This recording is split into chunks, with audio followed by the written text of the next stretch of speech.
Segunda carta de Paulo a Timóteo, quem chama de epístola, né? Para quem sabe o que é epístola, epístola é uma carta direcionada a uma pessoa. Capítulo 3, versículo 1 ao 5, assim nos diz: nos últimos dias sobrevirão tempos terríveis. Os homens serão egoístas, avarentos, presunçosos, arrogantes, blasfemos, desobedientes aos pais, ingratos, ímpios, sem amor pela família, irreconciliáveis, caluniadores, sem domínio próprio, cruéis, inimigos do bem, traidores, precipitados, soberbos, mais amantes dos prazeres do que amigos de Deus, tendo aparência de piedade, mas negando o seu poder. Afaste-se desses também. Amém? Esse é o ensino de Paulo ao jovem Timóteo, que provavelmente estava liderando a igreja de Éfeso. Um jovem que assumiu uma grande responsabilidade, dar continuidade ao ensino da palavra de Deus aos seus irmãos. Amém? Eu queria trazer como tema para vocês, nessa noite, preste atenção: evangelho ouvido é igual evangelho de transformação. Evangelho ouvido é igual evangelho de transformação. O que nós temos visto e vivido em nosso tempo é que pessoas que ouviram o Evangelho, pessoas que foram ministradas, ensinadas, e hoje nós contemplamos esse tipo de pessoa longe do caminho do Senhor, fazendo tudo aquilo que o Evangelho esclarece, declara ser contrário a uma vida que agrade o Pai. Podemos até nos perguntar, e nos perguntamos sim, muitas vezes: o que faltou? O que faltou? O que ocorreu na vida dessa pessoa? Se o Evangelho é aquele que tem o poder de transformar uma vida, o que está acontecendo no nosso meio? O que está acontecendo na nação cristã? Que muitos têm se desviado do seu caminho, muitos têm se desviado dos princípios e propósitos de Deus. Queridos, o IBGE, o Instituto Brasileiro Nosso de Pesquisa, declarou em 2009 que existe no Brasil cerca de 30 a 40 milhões de pessoas que estão desviadas das igrejas cristãs. 30 a 40 milhões. O que tem acontecido com esse povo? O que tem acontecido nas igrejas para que esse povo tenha saído do meio do povo de Deus? O que será que tem acontecido? Essa é uma pergunta que eu queria que você analisasse. Porque já aqui no texto que nós acabamos de ler, Paulo vai trazer uma característica do caráter humano para os nossos dias. Percebam que Paulo vai trazer situações que nós, como servos de Deus, lutamos contra. Nós, como servos e servas de Deus, lutamos contra. Por exemplo, nós lutamos contra nós sermos egoístas, ou seja, pensarmos somente em nós, somente no amor próprio, sem pensar no amor do outro, sem pensar em ajudar o outro. Nós também lutamos para que nós não sejamos avarentos, não sejamos presunçosos, arrogantes, blasfemos, não sejamos desobedientes aos nossos pais, grandes servos, dedicados a Deus. Lutamos para não ser cruéis, nós lutamos para não ser traidores, não ser soberbos, não ser amantes desse mundo, porque quem é amante do mundo, diz já João na sua epístola também, que é inimigo de Deus, porque se agrada às coisas desse mundo e não tem prazer nas coisas de Deus. Querido, na primeira carta que Paulo envia a Timóteo, ele vai nos trazer algo interessante. Ele vai dizer o seguinte: além do caráter esse caráter que eu li para vocês agora, dizendo que o ser humano, o caráter do ser humano nos últimos tempos seria daquela maneira, ele ainda vai reforçar o ensino a Timóteo, dizendo, no capítulo 4 de 1 Timóteo, dizendo, o Espírito diz claramente que nos últimos tempos alguns abandonarão a fé, apostatarão, se afastarão da fé, e seguirão espíritos enganadores e doutrinas de demônios. Olha o que nós estamos vivendo, irmãos. O Espírito diz claramente a Paulo, e ele ensina a Timóteo: tais ensinos vêm de homens hipócritas e mentirosos, que têm a consciência cauterizada e proíbe o casamento e consumo de alimentos que Deus criou para serem recebidos com ação de graças pelos que creem e conhecem a verdade. Queridos, isso é doutrina atual. Isso foi na época de Paulo, isso foi na época da história cristã, do cristianismo, e também é forte no nosso meio. Existe uma mega e uma gama muito grande de informação na nossa atualidade. Muitas doutrinas, que são doutrinas errôneas no nosso meio, queridos. Tem que prestar atenção, existe um vídeo, e esse cantor agora, ele meteu lenha. Preste atenção na letra dessa música, irmão. É uma doutrina que está no meio dos cristãos. Ok? Isso. Eu não suporto o evangelho que alguns estão pregando por aí. Senhor, estão brincando, estão te usurpando, e até mesmo no altar não sentem medo de sentir. A beleza, a grande ilusão, a mensagem que se prega é só riqueza e nada mais. E sem sabedoria, a grande maioria vai para a igreja interessada só em bens materiais. Que evangelho é esse? Que a sua prosperidade parece que o dinheiro você calar a boca da verdade. Que evangelho é esse? Meu Deus, mas que vergonha! Senhores estão pregando como se o Senhor fosse um Deus de barganha. E é por isso que eu estou indignado, é por isso que eu estou incomodado, pois eu sei que a razão de tudo isso é a manifestação do anticristo. Não, eu não aceito essa mentira, não, essa verdade distorcida, não vou entrar nesse monte de discussão, não vou cair nesse abismo, não, esse evangelho mascarado, não, eu não aceito em nome de Jesus, em nome de Jesus, não, esse comércio leviano, não, esse relato de engano, não, esse conceito deturpado, não, esse demônio disfarçado, não, essa heresia do inferno, não, eu repreendo em nome de Jesus, em nome de Jesus, só quero a verdade. Senhor, meu Deus, meu Pai, meu Deus, eu preciso essa canção, Senhor, não que eu seja contra a prosperidade. Eu sei que o Senhor tem o melhor para os seus filhos, mas o teu povo está equivocado.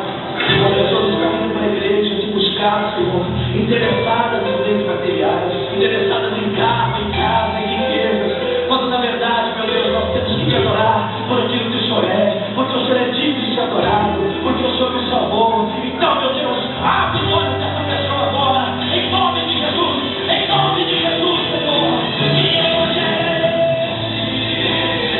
É só prosperidade. Parece que o dinheiro conseguiu calar a boca da verdade.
buscar o coração do Pai e busca a mão de Deus.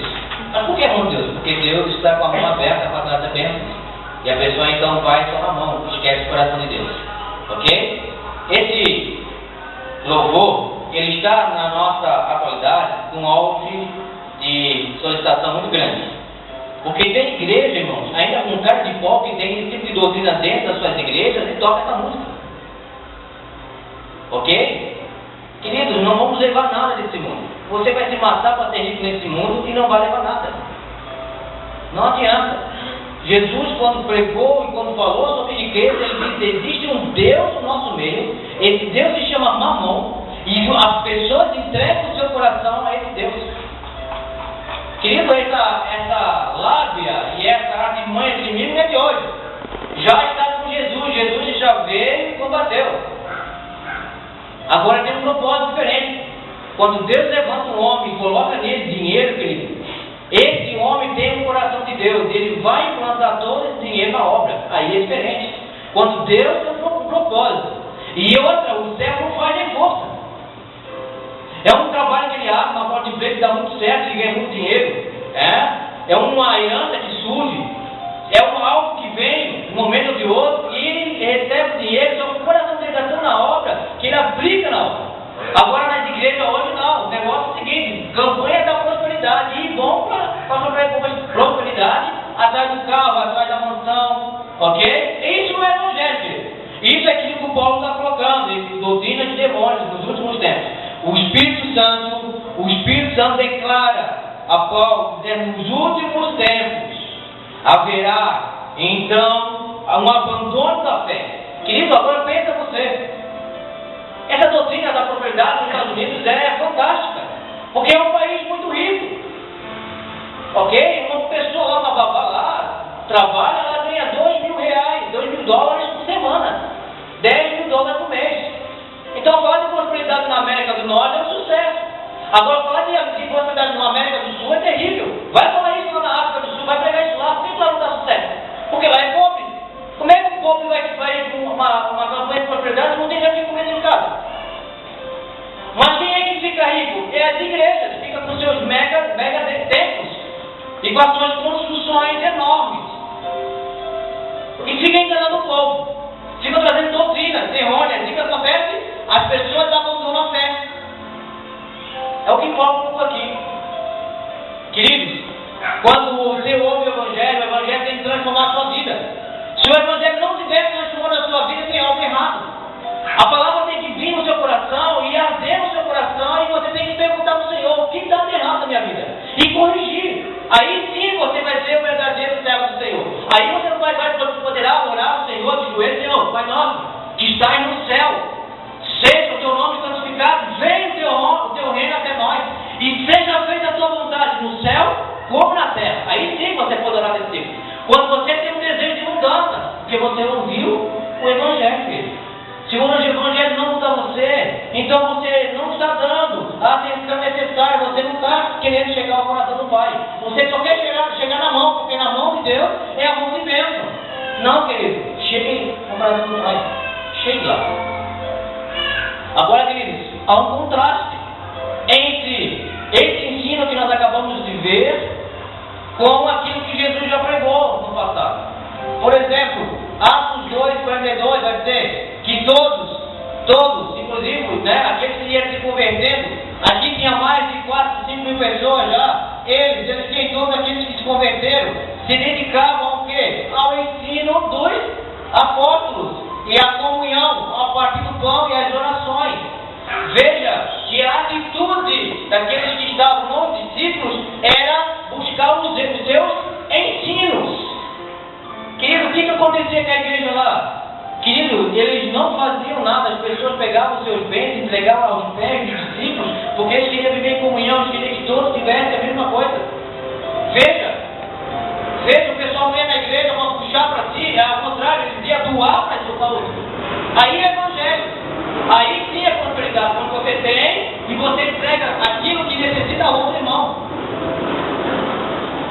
Não é que nem hoje em dia que o que importa é a conta bancária, é o bolso cheio, é o carro do ano. Não é isso somente que o Senhor quer nos dar, porque isso é fácil, você não precisa ser crente. É só você se endividar ali na R$50.000 e financia em 60 meses, 72 meses. Pronto, não precisa ser crente. Você terá o seu carro do ano. Não precisa vir fazer barganha com o Senhor. O Evangelho traz transformação. Só que vai trazer transformação quando você tiver entendimento. Quando você aprender aquilo que é verdade na sua vida, através da Bíblia. O pastor Vanderlei falou agora. Há muitas mortes na estrada porque a pessoa não obedece às leis. Aqui somos nós. Nós não obedecemos a lei de Deus e passamos por cima. Por quê? Porque as pessoas que deveriam mostrar a lei, mostrar as coisas certas, o que aconteceu? Eles fazem o contrário. Eles ensinam aquilo que é errado na Bíblia. E o que acontece com o povo? Vai atrás. Porque se o líder vai, o povo vai atrás. É uma base forte. Olha só o que Jesus orientou. Então, antes de ele ir para o céu, veja só. Portanto, vocês vão e façam discípulos a todas as nações. Ok? Uma ordem imperativa de Jesus. Agora, qual é a sequência? Batizando-os em nome do Pai, do Filho e do Espírito Santo, de batismo, ensinando-os a obedecer tudo o que eu lhes ordenei. Eu estarei sempre com vocês até os fins dos tempos. Entenderam? Essa é a ordem de Jesus. E é isso que os discípulos lá em cima, em Atos, fizeram. Ensinaram o povo aquilo que aprenderam de Jesus. Aí eu pergunto, quantos é que querem estudar a Bíblia? É uma briga para nós colocar alguns irmãos no discipulado. É uma briga para nós colocar os irmãos aqui segunda-feira e estudar a Bíblia. É uma briga para os irmãos poderem ler a Bíblia em casa. É uma briga. Quem não sabe de uma briga? Será que o nosso interesse é só na mão de Deus e não no coração de Deus? Será que quando você chegar então aos céus, você vai querer só pegar na mão de Deus e não vai querer abraçá-lo se Deus assim permitir? Será que você quer só a parte boa e não quer o total de tudo? Queridos, Abraão teve nessa terra. A sua promessa era ganhar toda Canaã. Aprenda isso. Ele não conseguiu. Ele não conseguiu. Mal morreu, sabe com o quê? Com um pedaço de terra que ele comprou para enterrar sua esposa que morreu. Agora a sua prosperidade, os seus filhos, a sua geração, sim, foram muito ricos.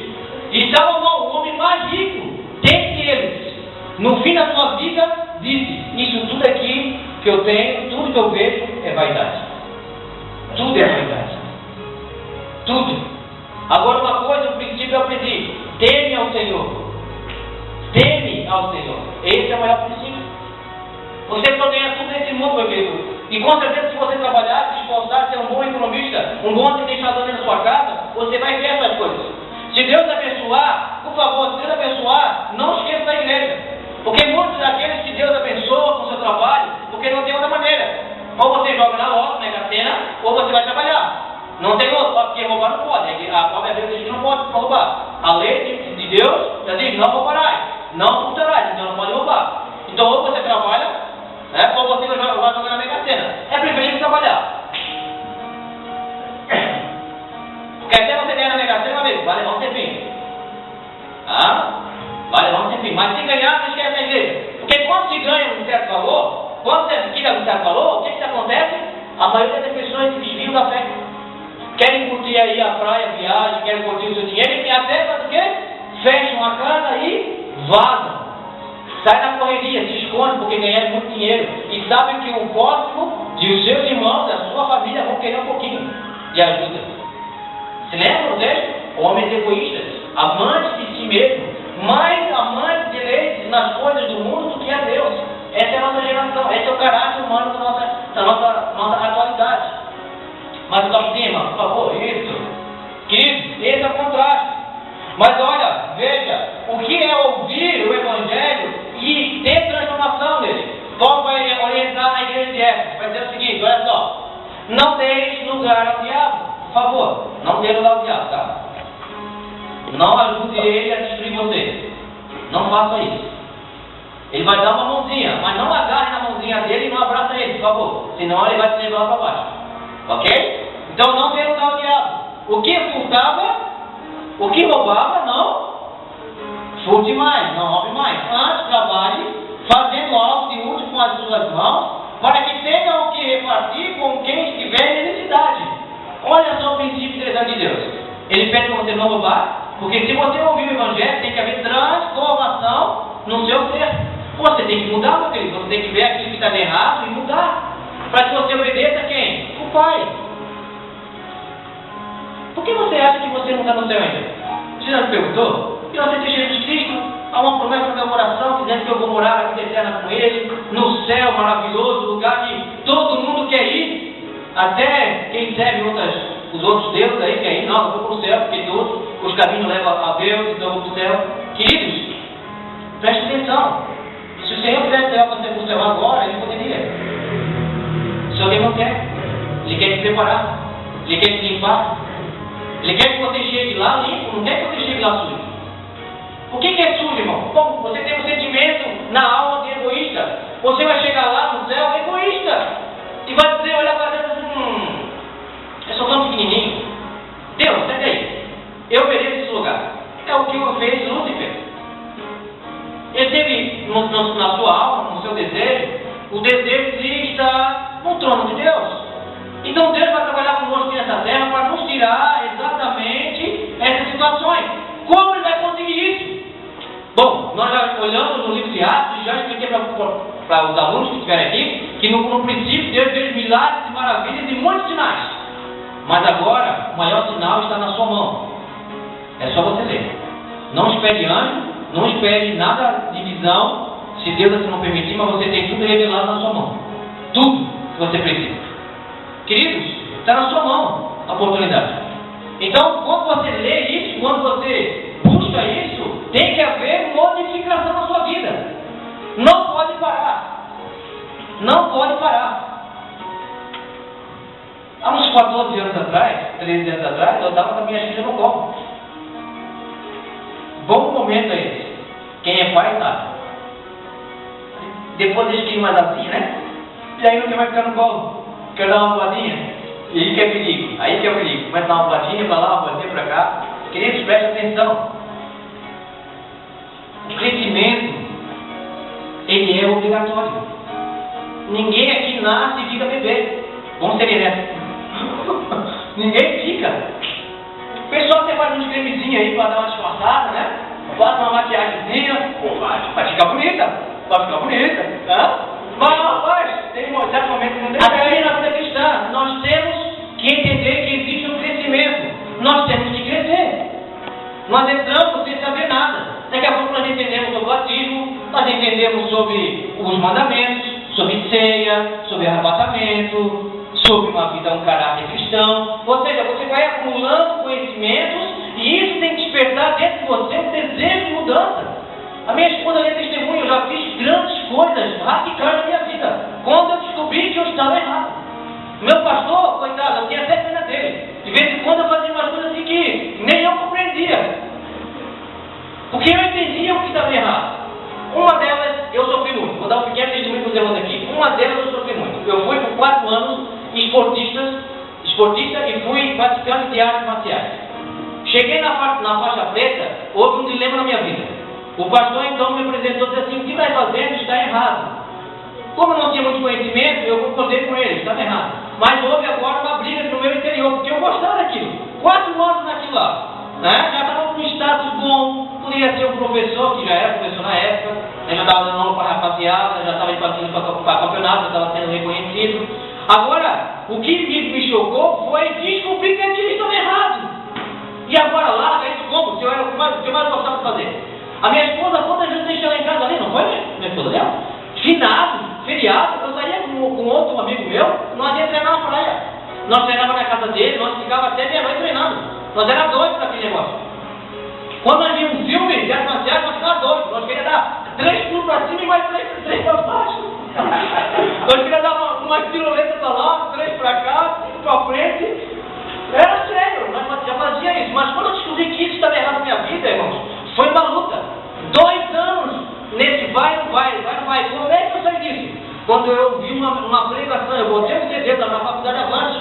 O pastor Vanderlei vai saber, o professor dava CD de pregação para você analisar a pregação e ver como é que o cara pregava. Lembra o pastor Vanderlei? Nós ouvíamos aquilo e tinha que fazer um relatório ainda. Uma delas, o pastor disse assim, irmão, eu tinha um problema.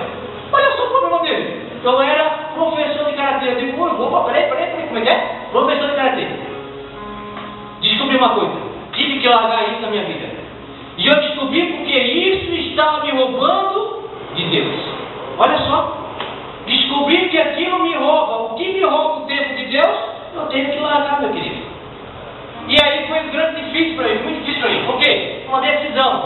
Agora eu escutei o Evangelho, escutei a pregação, veio agora sobre a minha mente algo que estava errado, eu tive que tomar posição. Ou vou ter que calmar, né, para fazer as coisas certas. O que eu fiz?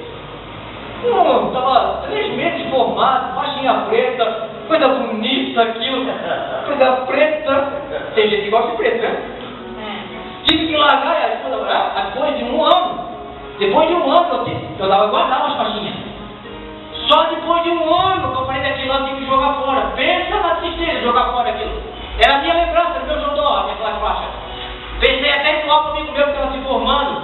A esposa, não, que eu peço para ti, joga fora. E eu tive que jogar fora, olha só. Você pensa que é fácil?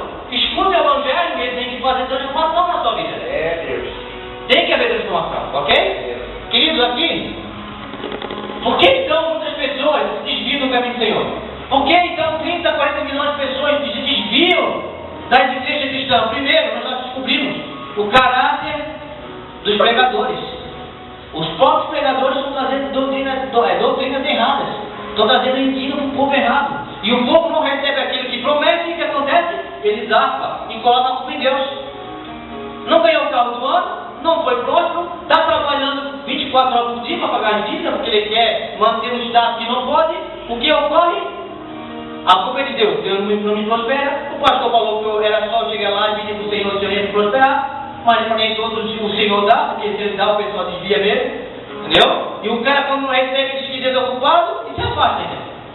E nós descobrimos também que, além disso, existe um espírito enganador, doutrinas de demônios no nosso meio, nos últimos tempos, diz também, Paulo ensinando a Timóteo. Então nós temos, além dos homens corruptos, nós temos ensinos errôneos e nós temos ainda influências demoníacas dentro das igrejas.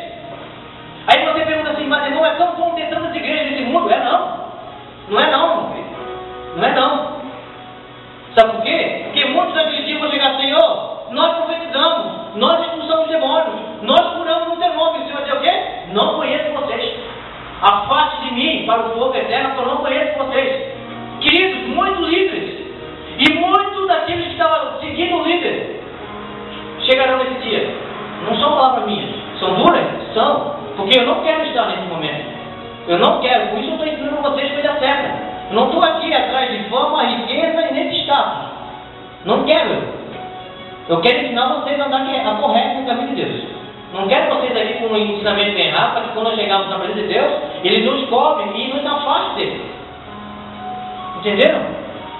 Essa é a nossa luta, essa é a nossa preocupação. Você acha que é fácil ser pastor? Você acha que é fácil ser líder? Você se preocupa 24 horas por dia, não é isso, pastor? É preocupação 24 horas por dia. Vai irmãozinho que está assim, é outro que está assim, que é a igreja, é assim, é outro. Você fica preocupado 24, é a mensagem, é a Bíblia, é a oração. Não é fácil, querido. Não é fácil. Só que o próprio Paulo vai dizer a Tito, aquele que escolhe ser o pastor, o bispo, profeta, grande coisa escolhe ser. Porque está trabalhando para Deus, mas trabalha com sinceridade. Ok? Então, na lei da semeadura, preste atenção. Ali tem 3 regrinhas interessantes e 4 locais que caem sementes, para nós analisados. Ele cai primeiro na beira do caminho, Mateus capítulo 13, ele cai primeiro, não tem mais, pode voltar aí. Primeiro, à beira do caminho, ok? E Jesus vai explicar que na beira do caminho são aqueles que o coração dele recebe o Evangelho, presta atenção, ele recebe o Evangelho, entrou o Evangelho no coração dele, na mente dele, porém, por não entender a palavra, veio o inimigo e tira aquilo que foi plantado. Primeiro local, o que cai à beira do caminho, é o que não entende. Se você não entender, por favor, posterior disso aqui, me pergunte que eu respondo. Não sai daqui com dúvida. Você tem que entender. Se você entender, o Evangelho entra e se ele entrar, haverá mudanças. Glória a Deus. Glória a Deus por isso. Espero que você mude a sua vida, viu? Amém. Espero que você mude. Esse é o primeiro terreno. O segundo terreno, preste atenção. O segundo terreno está entre as pedras. O que acontece entre as pedras? Ele fica o tempo dentro das pedras. Ele vai começar a crescer. Só que para haver um crescimento, ele vai ter que ter raiz, porque é na raiz que suga os nutrientes. Se se você não tiver enraizado na palavra, preste atenção, se você não tiver enraizado na palavra, você não permanece em pé. Por isso que Paulo vai dizer em Coríntios, cuide para que você não caia. Porque é a palavra que vai ser a raiz, onde você vai sugar o nutriente. É ali que você vai realmente puxar tudo para a sua vida espiritual. Por isso que quando nós pegamos, nós colocamos, agora abra a Bíblia, que nós vamos jantar a palavra de Deus. Porque ela vai alimentar o nosso espírito. Segundo, terreno. Terceiro, terreno. É o que cai entre espinhos. E aí é interessante. Porque aqui já quebra toda a teoria da prosperidade. O que é espinho? Bota uma plantinha no meio do espinho para ver se ela cresce. Cresce nada, ela fica sufocada. O que é o espinho? Aí Jesus vai responder. Olha só, as preocupações da vida. O engano da riqueza o sufocam. Mateus capítulo 13, lê em casa depois. Lê em casa, você vai descobrir isso. É a própria riqueza que vai sufocar. Aí pega agora a teoria da prosperidade de você. Vai atrás da teoria da prosperidade para você ver onde você vai parar. Você vai ficar tão sufocado que não terá mais como crescer. E aí entra o quê? O abandono. Por isso abandono, querido. Ninguém quer pagar o preço. Já viu que cruz dói? Cruz é doída porque é peso. Aí é responsabilidade, eu não posso fazer mais do que eu fazia antes. Você sabia que você não pode fazer o que você fazia antes quando você andava nas trevas? Não pode mais, irmão. Agora você tem que crescer. Paulo vai dizer, quando eu era menino, eu fazia as coisas de menino. Porém eu cresci e agora eu não faço mais. Crescimento, meu querido. Entenderam? Então, você tem que aprender que você, quando ouve o Evangelho, tem que haver transformação. Porém, no quarto e no último, são aquelas pessoas que ouvem o Evangelho. Entra no coração e na sua mente, há um entendimento. E quando cai a semente ali, há então a produção. E há então um que produz 30, outro produz 60 e outro produz a 100. É quando você deixa o Espírito agir na sua vida e você começa por si mesmo a se transformar. E sabe o que acontece na transformação? Outros vão olhar para você e vão dizer, ei, tem alguma coisa errada nesse cara aí. Tem alguma coisa errada. As pessoas identificam sem você falar.